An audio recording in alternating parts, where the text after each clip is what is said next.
It may not be obvious from the outside, but behind this house on the Gulf of Guinea lies a temple of gastronomy. Its owner is Claudio Corallo, an Italian chocolatier who first came to Africa in the 1970s to grow coffee.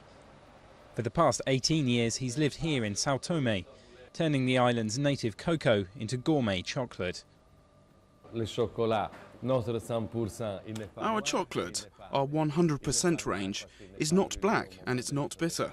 It's not black because it hasn't been burned during roasting, and it's not bitter because there's no bitterness in the cocoa beans. So we dispelled the myth that good chocolate has to be dark and bitter. Virtually every stage of production takes place here at the workshop, or laboratory as Corallo prefers to call it. The dried and fermented cocoa beans are roasted, then the cocoa nibs are extracted and ground into liquefied form. All Corallo's chocolate is hand-produced and high in cocoa content. He's scornful of the mass-produced chocolate found in most shops.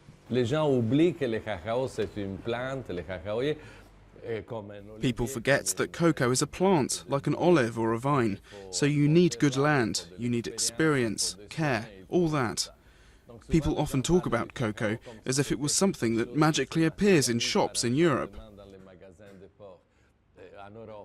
Sao Tome and Principe were once known as the Cocoa Islands.